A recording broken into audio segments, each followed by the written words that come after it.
the Gab Radio Network. Thank you for tuning in for this edition of Justice Watch with Attorney Zulu Ali. I am Attorney Zulu Ali with the Justice Watch crew, Rosa Nunez, Michael Bilal Clark, Dr. Akil Bashir, and Andrea Rodeman. This week, like every week, we'll be discussing critical and legal and social justice issues that are impacting our community. This is actually our special Black History Month edition of Justice Watch. We have a very, very special guest with us today. Is Dr. Amiri Al Hadid. He is actually the former chair and professor at Tennessee State University. He received his bachelor's degree at Alabama State University, and he received his PhD in sociology from the University of California. He's an author, he's a scholar, and he's personally somebody who's near and dear to me. He's actually my mentor, and I always said that I received my education as a student, and I continue to grow and learn from him today. And all of my other schooling was just a training to me, and he basically laced me spiritually and mentally. And as I said the last time, you're going to learn something today, for sure. So thank you for joining us again today, Dr. Al Hadid. Is he on? Yes, I'm here. Okay. Sorry about that. Okay. So anyway, again, thank you for joining us. Okay. Thank you, brother. Yeah. And basically, we're going to focus today on the legacy of Malcolm X. Actually, our topic is the Black History Month and the legacy of Malcolm X. And, Malcolm is a very endearing and respected figure, and often his legacy is minimized to a specific speech or a slogan like "by any means necessary." And we know everybody claims Malcolm, but both politically and spiritually, from Black nationalists to socialists. So I want to just jump right into it because I know we don't really have a whole lot of time. But I kind of want to see if you can kind of lay out the complexities of Malcolm as both a national and a global figure. Oh, yes, sir. Okay. Assalamu alaikum to you and the listening audience. Peace and blessings of Almighty God. Allah be with each and every one of you. Wa alaikum salam. And I want to start with, at least in the first segment, talk about the last 2 years of his life. Because I think we know quite a bit already about his life prior to his exodus from the Nation of Islam, but we don't really have a good picture of where he was trying to go in his trajectory. So I'd like to share with the audience 3 quotes, one from the Quran, and then one a hadith or a saying from the Prophet Muhammad, and then a quote from Brother Malcolm. And I think that would sort of set the table and the landscape for what I would like to contribute and say going forward. The Quran, it says, "A mosque whose foundation was laid from the first day on piety is more worthy of your standing forth for prayer therein. In it are men who love to be purified, and Allah loves those who make themselves pure." I'm establishing this as a baseline because, as you know, when he left the Nation of Islam, he did establish a mosque, the Muslim Mosque Incorporated. And he drew a clear line of demarcation between mainstream or Sunni Islam or universal Islam and the type of Islam that he participated in the Nation of Islam from outside of the prison from 1952 to 1963. But he had actually converted in prison. He converted as early as 1948. And then when he came out, he became the assistant minister, along with his brother, Wilford, who was the minister, Muhammad Mosque number 1 there in Detroit. So I want to, start from that. And the reason I want to do that is because, as you well know, I've read books and journal articles and watched documentaries about Malcolm X, or as I prefer to call him, Hajj Malik Shabazz. And what you will find without exception is at least 95% of those sources, whether they're primary or secondary, tend to focus on his ideology as a Pan-Africanist, his ideology as a nationalist, and they don't really focus on his development, from beginning to end as a Muslim. So I want to establish, that baseline. The other quote is from Prophet Muhammad Sallallahu Alaihi Wasallam. He says, "The Prophet, peace and blessing be upon him, said, none of you will have faith till he wishes for his Muslim brother what he likes for himself." And finally, from Hajj Malik himself, this is a statement he made after he left the Nation of Islam. "I am and always will be a Muslim. My religion is Islam. I do not pretend to be a divine man, but I do believe in divine guidance, divine power, and the fulfillment of divine prophecy. My sincerity are my credentials." And as you know, on March the 8th, 1964, after it was clear that he was not going to be let back into the Nation of Islam. Now, let me share with the audience what happened. Hajj Malik gave a speech in New York on December the 1st, 1963. It was titled "God's Judgment of America." And because of the assassination of President Kennedy, he was told explicitly and clearly not to make any comments about the assassination of President Kennedy, because, a lot of African Americans loved Kennedy, and plus the fact that, the Nation of Islam was not in the good graces of the government, so they just didn't want to invite any kind of unnecessary drama. And not only did he tell Malcolm that, who was his national spokesperson, but he told every minister, every person in a leadership role, every person who had something to say in public, not to say anything about it. Well, of course, he wrote his speech to make sure that he didn't say anything. And then, of course, after that, a person from the New York Times asked him about it. And he just sort of, without thinking, he said, "It's a case of the chickens coming home to roost." Now, he didn't necessarily mean to be disrespectful because the nation was in mourning, but he was just simply saying, when you look at what had happened, say, for example, after the March on Washington, August 28, 1963, when the members of the Civil Rights Movement went back to Birmingham, 4 little girls were blown up there. And then you had a number of other incidents that happened. So he was just speaking to the fact that there was a climate of violence, permeating the nation, and Kennedy became a victim of that climate of violence and hatred that existed. Of course, Kennedy was a Roman Catholic, and that was one thing that the Protestants really didn't like. So some would even say, well, that he was a Roman Catholic, so he had, something to deal with from that standpoint. But anyway, he made the statement, and immediately he was suspended for 90 days from the Nation of Islam. And when it became apparent that he was not going to be allowed to return, he gave called a press conference, and on March the 8th, he declared his independence from his affiliation with the Nation of Islam and established the Muslim Mosque Incorporated. Now, the Muslim Mosque Incorporated was initially set up to, first of all, teach Sunni Islam. Some people might say, Orthodox or mainstream Islam, which is quite different from the teachings of the Nation of Islam. The Nation of Islam has a very strong black nationalist flavor, and there are some beliefs that are not consistent with the universal beliefs of Islam, which are bearing witness there's no God but Allah, Muhammad is last and final messenger, praying 5 times a day, regular charity, fasting during the month of Ramadan. And this year, Ramadan is going to start on the 4th of April. And then, of course, making the pilgrimage to Mecca, which he did make.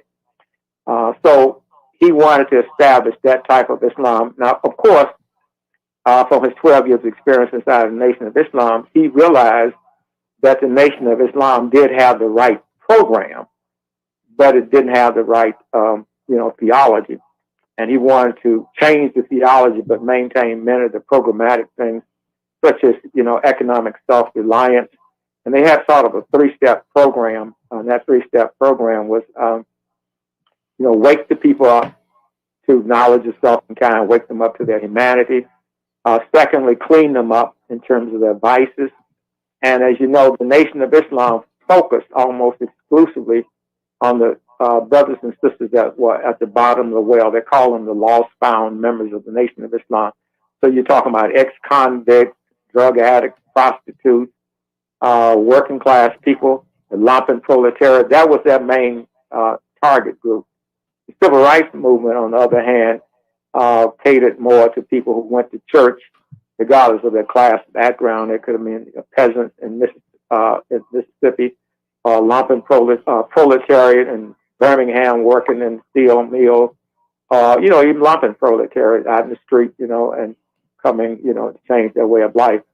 But they had this whole, middle class worldview, and their strategy was one of integration, whereas the Nation of Islam's strategy was separation, but more specifically one of economic self-determination, as opposed to being dependent on white supremacy and plantation capitalism. Okay, so once he left, then the next thing he had to do was to establish some legitimacy for the new mosque, because in the beginning, very few mainstream Muslims thought that the members of the Nation of Islam were legitimate Muslims. So then he went to the Islamic Center in New York. He attended the Jummah, and he actually took the Shahada at the hands of Dr. Mahmoud Shawabi and also El Hajj Shabazz. Right. Shabazz. We're getting ready to cut away. Yeah, we're actually getting ready to go to a commercial break. Okay, but I'll stop here. Okay, please do not touch that dial. We'll be back on the other side of the break with Justice Watch. Got to get back.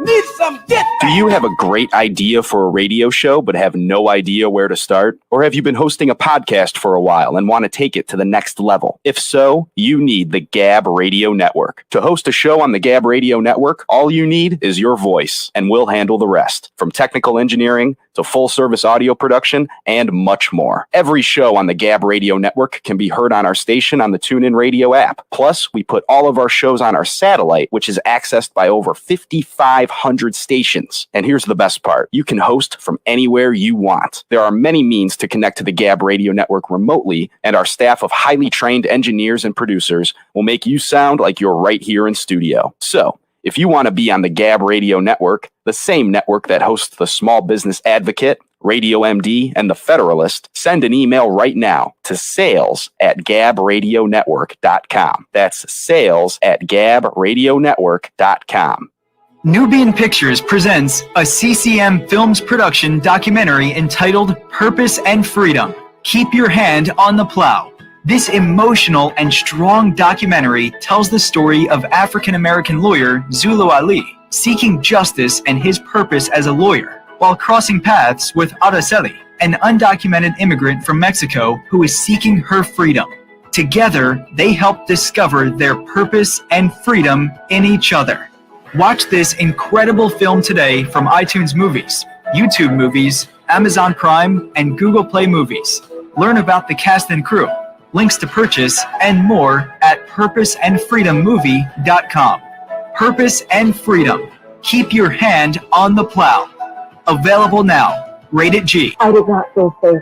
That's why I decided to come to California, because I didn't feel safe in Mexico. It's kind of like the system, and if you go outside the system, then it becomes a struggle. Are you an immigrant seeking defense representation and are looking to protect your rights? Or maybe someone who is experiencing an injustice or discrimination and need a lawyer you can trust? Well, that's exactly why you need the help of award-winning trial lawyer Zulu Ali.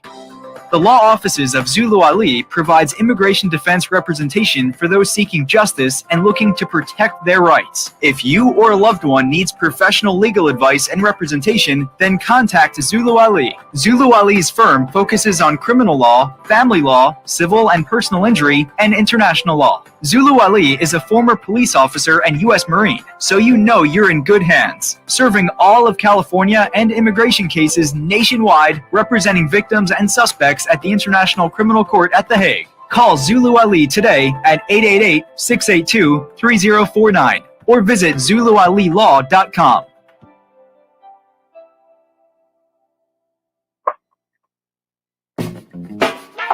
Welcome back to Justice Watch with attorney Zulu Ali, where we're having our very, very special guest, Dr. Amiri Yassin El Hadid, who's joining us.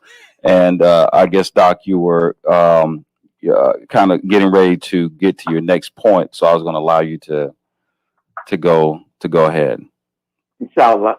The next point I was about to make was that in order to legitimize his claim to being a proper Muslim, he took the Shahada and he said the following words: I bear witness, I hereby declare that I am a true Muslim. I bear witness that there is no God but Allah, and I bear witness that Muhammad is the apostle of Allah and his last prophet. Now, he actually wrote that out. You know, you don't, when you take the Shahada, you don't have to write it out. But because he had written a letter to become a Muslim with the Nation of Islam, he had that idea that I need to write this down on a piece of paper and then sign my name. So Dr. Shawabi took that and they put a portfolio together in order for him to make the Hajj. As I said, Hisham Jabba was a witness, and Dr. Mahmoud Shawabi was also a witness. He was in charge of the Islamic Center there in New York, in Manhattan. And he was also connected with the Muslim World League. The Muslim World League is pretty much a dawah organization. They're concerned about propagating proper Islam across the world. They provide students with scholarships, etc. So he was working with that type of support. And in the Quran, as I said, the Hajj is the fifth pillar of Islam. And in the Quran it says, and proclaim the pilgrimage. Then let them complete the rites prescribed for them, perform their vows, and again circumambulate the ancient house. So it was by going to Hajj and seeing Muslims of all backgrounds. He saw a microcosm of the human family, all of whom were in a part of the Ummah of Prophet Muhammad, or the world community of Muslims. So that caused him to start rethinking some of his ideas. Now, it just wasn't an epiphany or something miraculous that happened when he made the Hajj. His mind had been trending in that direction as early as 1959, when he traveled abroad for the first time, bearing the name in his passport of Malik Al Shabazz. And his mission there was to set up an itinerary for the Honorable Hajj Muhammad to make the Umrah, which is the lesser Hajj. And he set up the protocol, his trips to Saudi Arabia, his trips to Pakistan and other areas. But Elijah Muhammad now was thinking about changing the Nation of Islam to proper Islam. He had a son there at Azhar University, Dr. Akbar Muhammad, who got his doctorate degree from Edinburgh, and for many years he was professor of African history and Islamic studies at State University of New York in Binghamton, New York. I met him at Vanderbilt University back in the early 70s when he was director of the African American Studies program there. He was helping, to build that program. So he left Vanderbilt in Nashville and then went to New York. And then he had another son by the name of Warathin Muhammad, who was also very astute in terms of Arabic and Quran. And those two younger sons were going to be very instrumental in helping Honorable Elijah Muhammad to transition the Nation of Islam into mainstream or, Sunni Islam. So I wanted to, highlight that, but you asked me to talk about the second organization, and I want to get to the Organization of Afro-American Unity. Now, after he completed the Hajj, he made, if you will, a second pilgrimage throughout Africa. He traveled to 14 countries in Africa and spoke to at least 14 heads of states in those countries. I started sampling ideas from people like Gamal Abdel Nasser in Egypt, Kwame Nkrumah in Ghana, Sekou Touré in Guinea, and other, leaders, Julius Nyerere in Tanzania, Jomo Kenyatta in Kenya, Kenneth Kaunda in Zambia. So he was getting a sort of a picture. Now you have to understand that Hajj Malik was sort of brought up as a Garveyite. His parents were Garveyites. In other words, Hajj Malik's father, the Reverend Earl Little, was to Marcus Garvey what Hajj Malik was to Honorable Elijah Muhammad. So, and also his mother was the national correspondent secretary for the Universal Negro Improvement Association. So it was just a logical position for him to come out of a Ghaznaite background and join, the Nation of Islam. So having said that, let's talk about the organization he formed. So after he traveled through Africa, he went to Ghana, met with people like the widow of W.E.B. Du Bois, both of these heads of states that I mentioned. So now he signed a need to form a second organization, and that is the Organization of Afro-American Unity, which was patterned and led in spirit of the Organization of African Unity on the African continent in Addis Ababa, Ethiopia.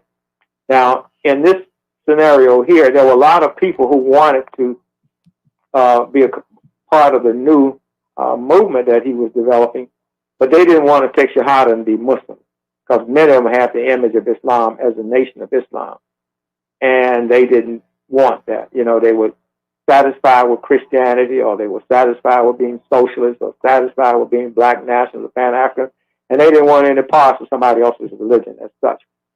So he figured that in order to create a united front, so he could link up the movement, the human rights movement that he was developing, with the civil rights movement, then he had to form another human rights organization, which was the Organization of Afro-American Unity.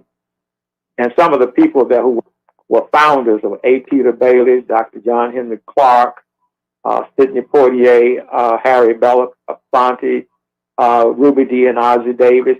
So he was able to attract a lot of celebrities and intellectuals.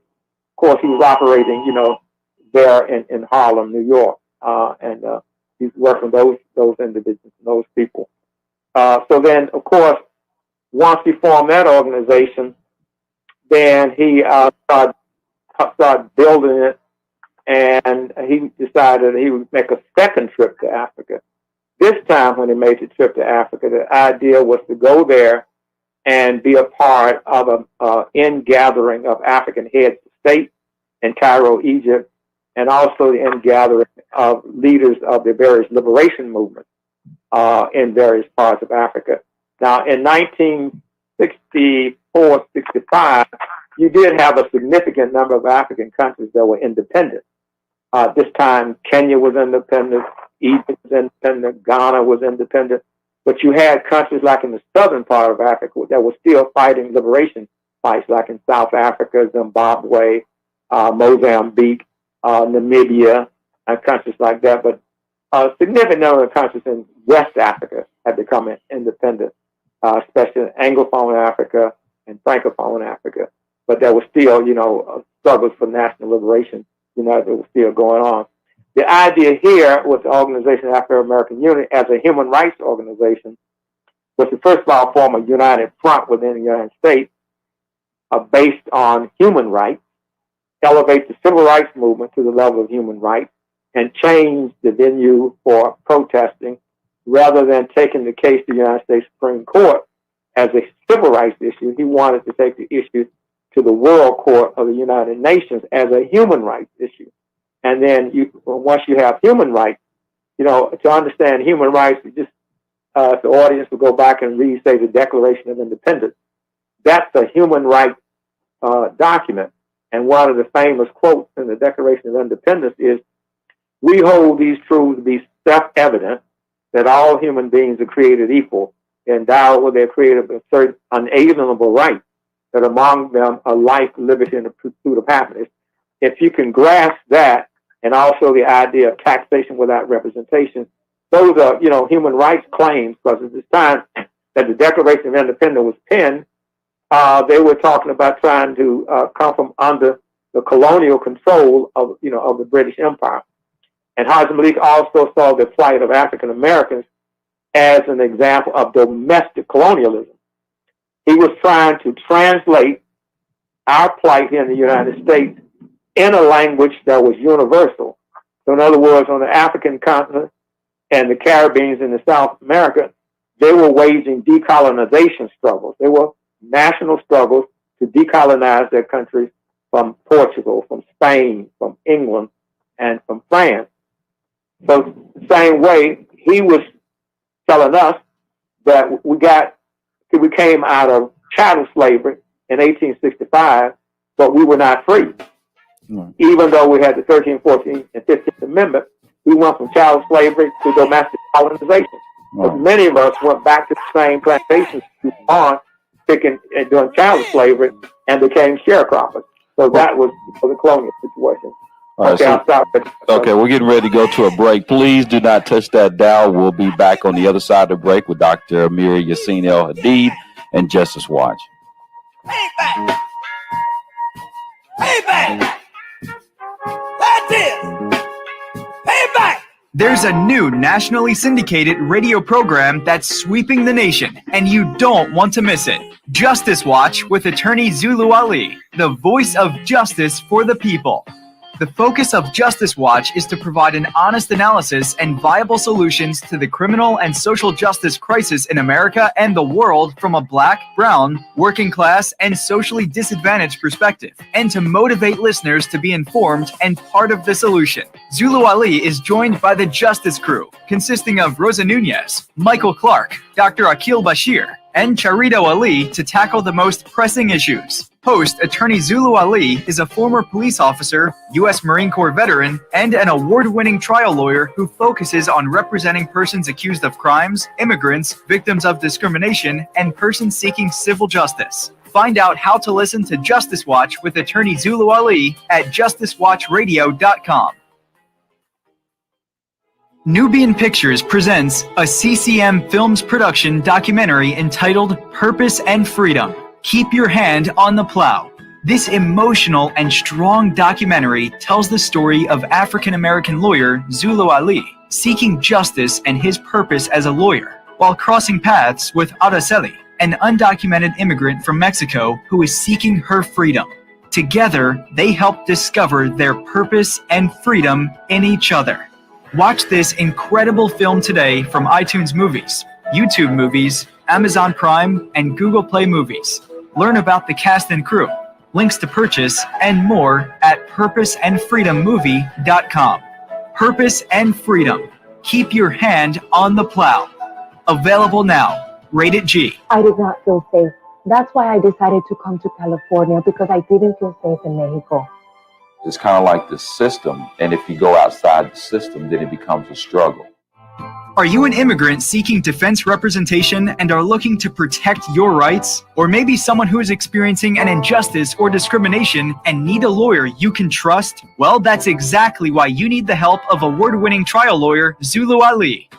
The law offices of Zulu Ali provides immigration defense representation for those seeking justice and looking to protect their rights. If you or a loved one needs professional legal advice and representation, then contact Zulu Ali. Zulu Ali's firm focuses on criminal law, family law, civil and personal injury, and international law. Zulu Ali is a former police officer and U.S. Marine, so you know you're in good hands, serving all of California and immigration cases nationwide, representing victims and suspects at the International Criminal Court at The Hague. Call Zulu Ali today at 888-682-3049 or visit ZuluAliLaw.com.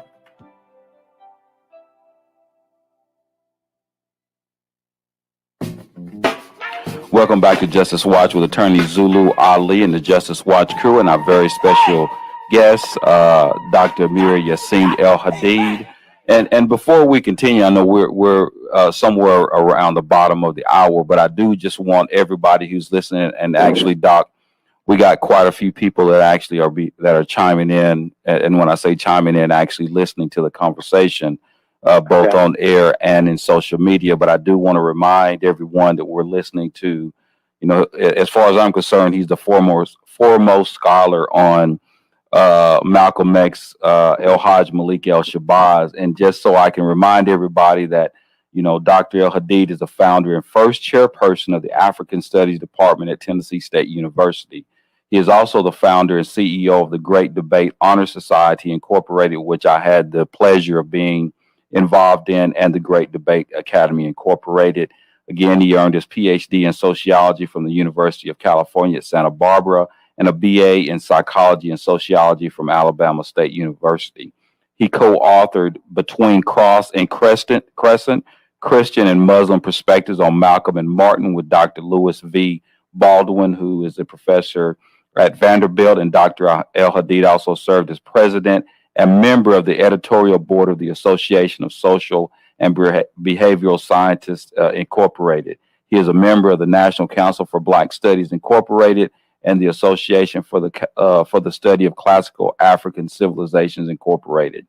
Dr. Al Hadid is a principal organizer of the annual Africana Muslim conferences during African American History Month in Nashville, Tennessee. So we got a heavy hitter. So at any rate, and I'm sorry about that, Doc, but I just wanted to make sure that everybody understood, your background. I know we touched on it at the very beginning, but I just want to reiterate, your expertise and your background. Okay. We got a thunderstorm going on here in Nashville. Can you hear that in the background? Or is it, I can't, Doc. I can't. You don't hear it? I don't hear it. Oh, that's good. That's good. Okay. So anyway, right. So you can just go ahead and start, I guess, where you left off, because I know that and just so that everybody gets an opportunity to understand that you will get an opportunity to ask Doc some questions, after this next segment. But at any rate, I kind of want you, if you can, just continue where you left off.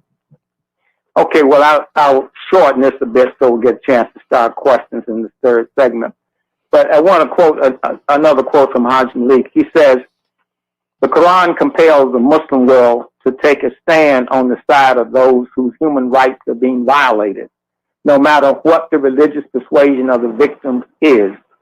Islam is a religion which concerns itself with the human rights of all mankind, despite race, color, or creed.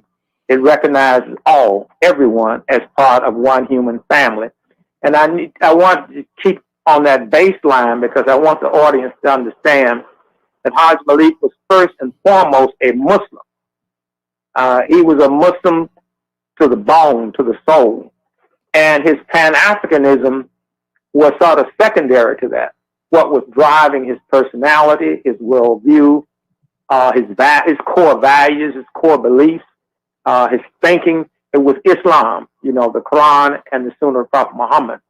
So he sort of, after he left the Nation of Islam, because of the fact that he had attacked so many non-Muslims, especially those in the civil rights establishment, they were a little jaded on him, and they were thinking, well, we don't want to deal with him because, he was really hard on us when he was Nation of Islam, but now he claims that he's an international universal Muslim. We're just going to have to take a wait and see attitude about it. And so, he was trying to turn the corner and really present himself as a humanitarian rather than a zealot or somebody who was sort of like fanatical about one point of view. He became more open-minded. And one thing he said when he left the Nation of Islam, he said, in talking to a group of young people, he said, one of the first things that young people should learn to do is how to think for yourself. He said, once you form the habit of thinking, if you don't have the habit of thinking for yourself, you'll be going west when you think you're going east, and you'll be going east when you think you're going west. So he was just sort of saying that he learned a hard lesson because he participated in a movement where he had blind faith in a charismatic leader.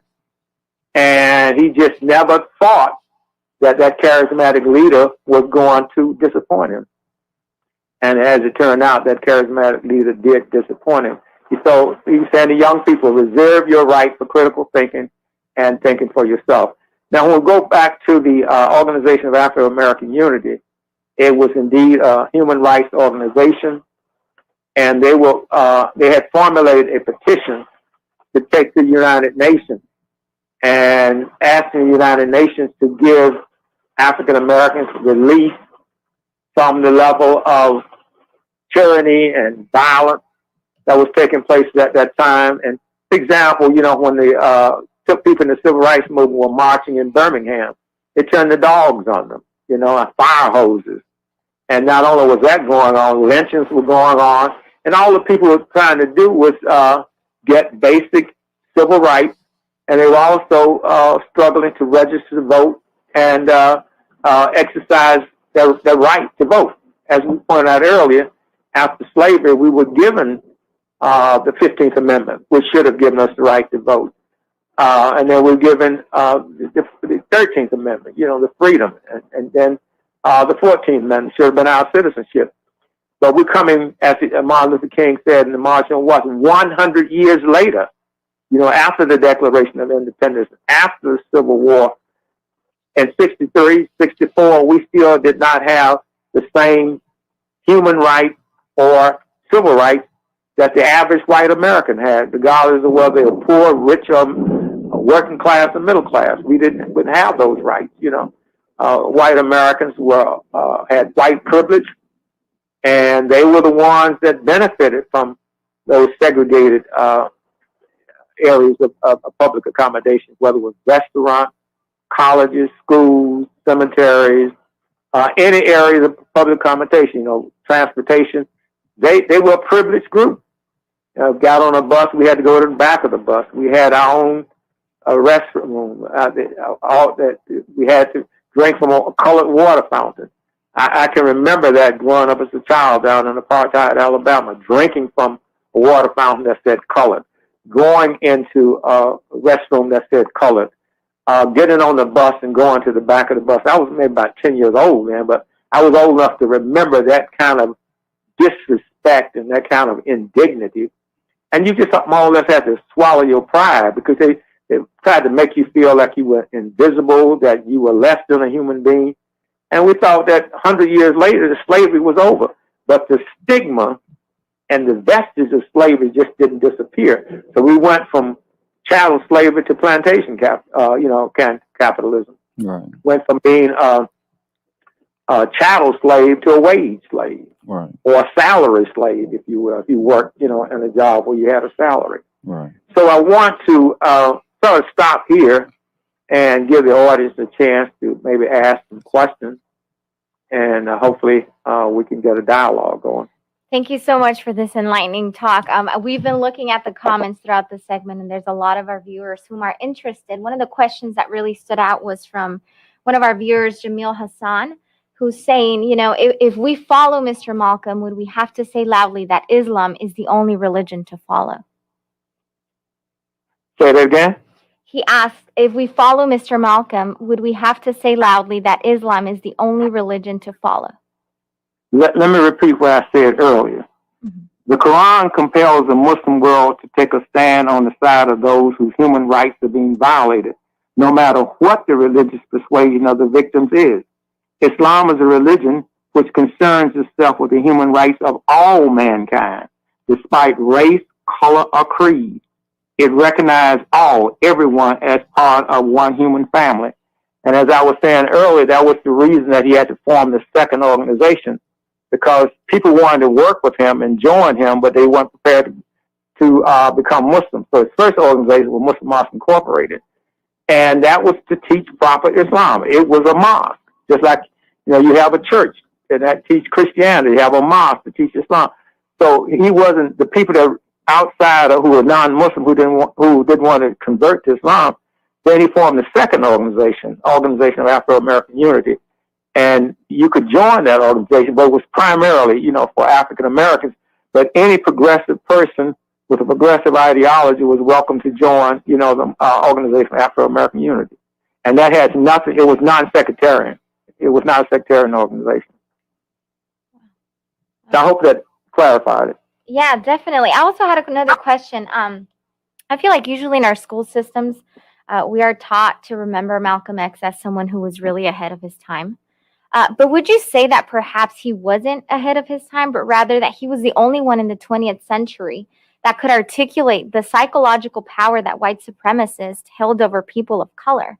I mean, he clearly articulated what it meant to internalize racism and all of these things. What do you have to say about that? Well, I think that because of his Islamic religion, he was able to break outside of the mental slavery that European Christianity had imposed on our people. Mm-hmm. When we came to America during the colonial period and the antebellum period as child slaves, as prisoners of war, we didn't come over here as Christians. We came over here as Muslims and practicing the traditional African religion. Could you hold that real quick, Doc? We're gonna go to a break. Back to it. Okay. All right. Thank you. Sorry. Please do not touch that down. Got to get back. I need need some get back. There's a new nationally syndicated radio program that's sweeping the nation, and you don't want to miss it. Justice Watch with attorney Zulu Ali, the voice of justice for the people. The focus of Justice Watch is to provide an honest analysis and viable solutions to the criminal and social justice crisis in America and the world from a black, brown, working class, and socially disadvantaged perspective, and to motivate listeners to be informed and part of the solution. Zulu Ali is joined by the Justice Crew, consisting of Rosa Nunez, Michael Clark, Dr. Akil Bashir, and Charito Ali to tackle the most pressing issues. Host attorney Zulu Ali is a former police officer, U.S. Marine Corps veteran, and an award-winning trial lawyer who focuses on representing persons accused of crimes, immigrants, victims of discrimination, and persons seeking civil justice. Find out how to listen to Justice Watch with attorney Zulu Ali at justicewatchradio.com. Nubian Pictures presents a CCM Films production documentary entitled Purpose and Freedom. Keep your hand on the plow. This emotional and strong documentary tells the story of African-American lawyer Zulu Ali seeking justice and his purpose as a lawyer while crossing paths with Araceli, an undocumented immigrant from Mexico who is seeking her freedom. Together, they help discover their purpose and freedom in each other. Watch this incredible film today from iTunes Movies, YouTube Movies, Amazon Prime, and Google Play Movies. Learn about the cast and crew, links to purchase, and more at purposeandfreedommovie.com. Purpose and Freedom. Keep your hand on the plow. Available now. Rated G. I did not feel safe. That's why I decided to come to California, because I didn't feel safe in Mexico. It's kind of like the system, and if you go outside the system, then it becomes a struggle. Are you an immigrant seeking defense representation and are looking to protect your rights? Or maybe someone who is experiencing an injustice or discrimination and need a lawyer you can trust? Well, that's exactly why you need the help of award-winning trial lawyer Zulu Ali. The law offices of Zulu Ali provides immigration defense representation for those seeking justice and looking to protect their rights. If you or a loved one needs professional legal advice and representation, then contact Zulu Ali. Zulu Ali's firm focuses on criminal law, family law, civil and personal injury, and international law. Zulu Ali is a former police officer and U.S. Marine, so you know you're in good hands, serving all of California and immigration cases nationwide, representing victims and suspects at the International Criminal Court at The Hague. Call Zulu Ali today at 888-682-3049 or visit ZuluAliLaw.com.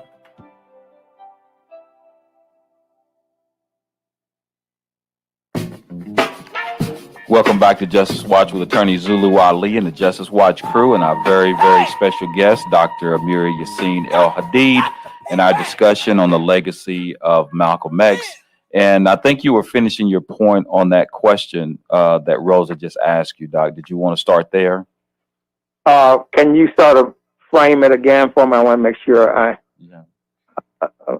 did give an answer, but I just want to make sure that was. Yeah, I think you did, because I think the real answer, that one was talking about, as far as, do you have to be a Muslim? Yeah, exactly. And I think that you hit on the fact of his whole idea. And I don't want to take up too much time, Doc, because I'm telling you, you just don't know. We got a lot of questions. I mean, you really did. And honestly, since we've had this show, we've got more questions today than we've ever had.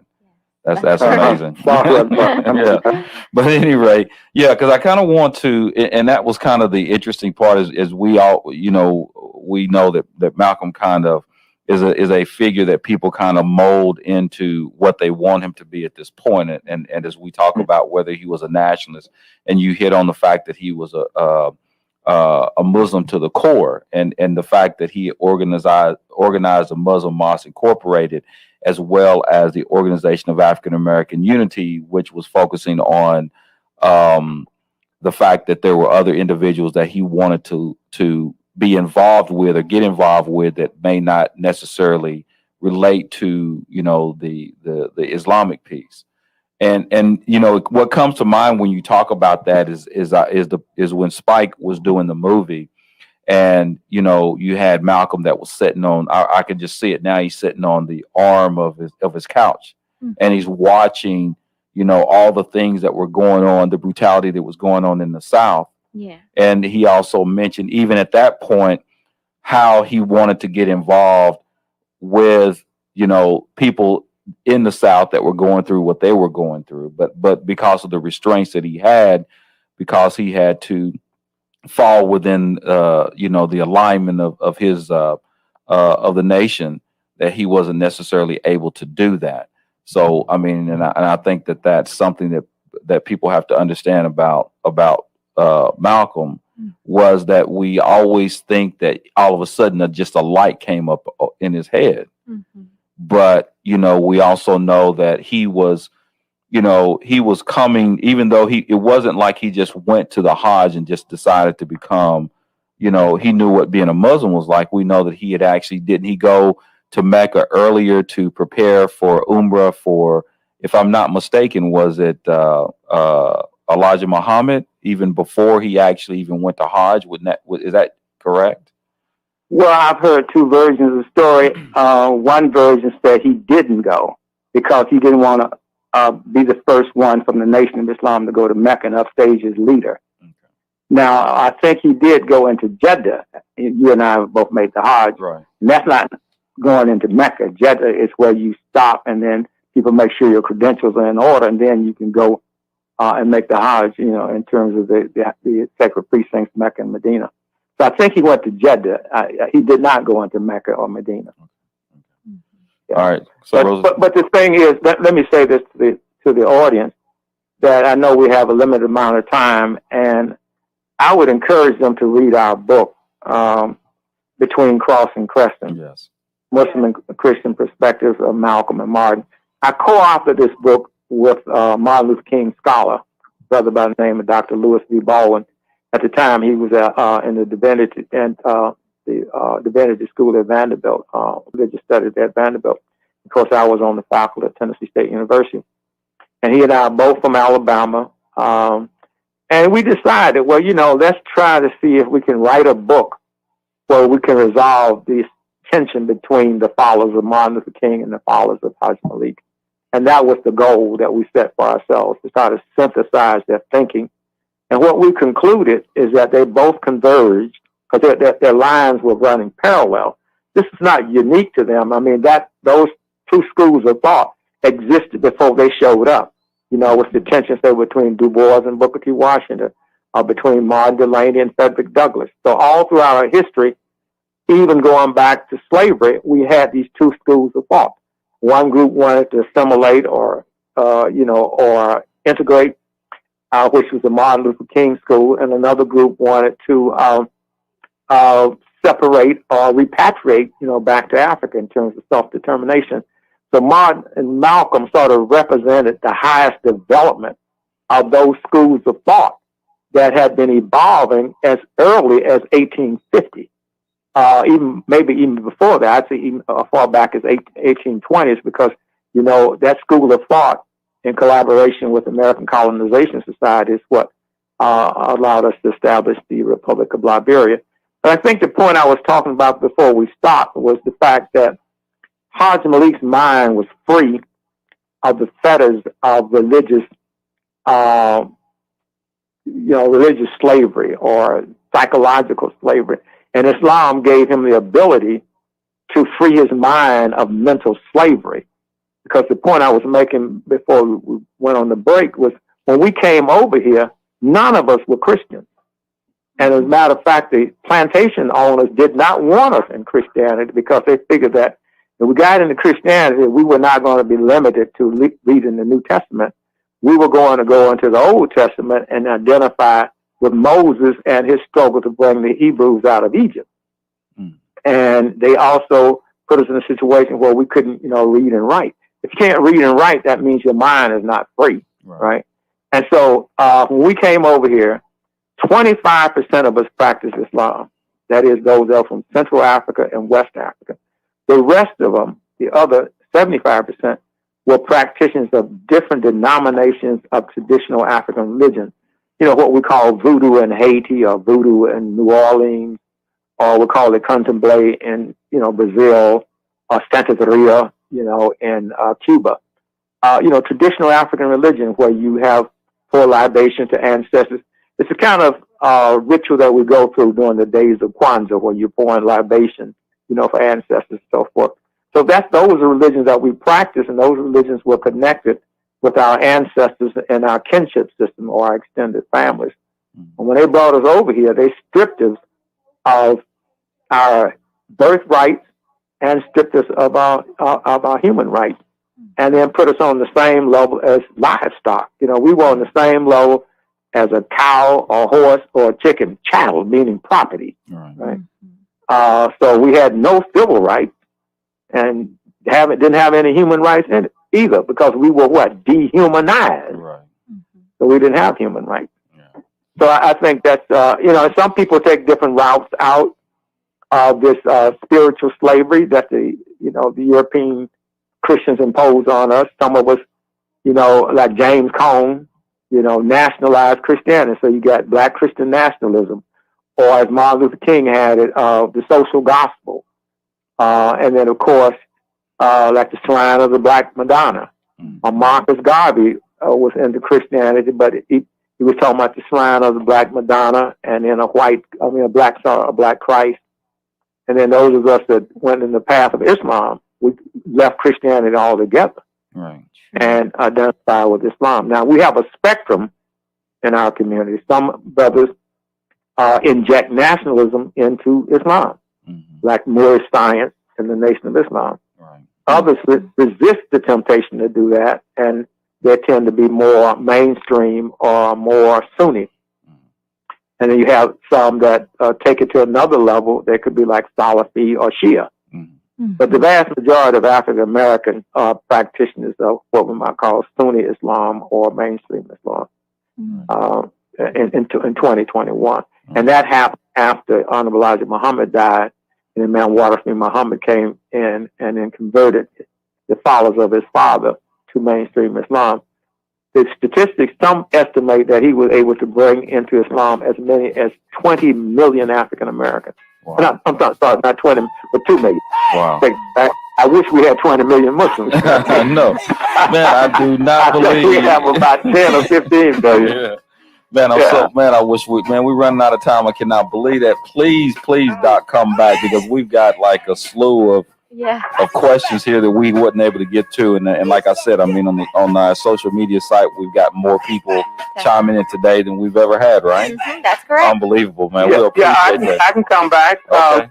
But you want me to come back next Sunday or another day? We can come back next Sunday if you want to. Yeah, okay, we can follow up. Okay, and let me apologize to you. We'll come back next Sunday. We'll just make 100% almost Q&A. Okay. I just give an opening statement the first segment, and we'll do Q&A out. Okay, bro. Okay. All right, thank you, man. Thank you, sir, everybody, for tuning in. We'll see you.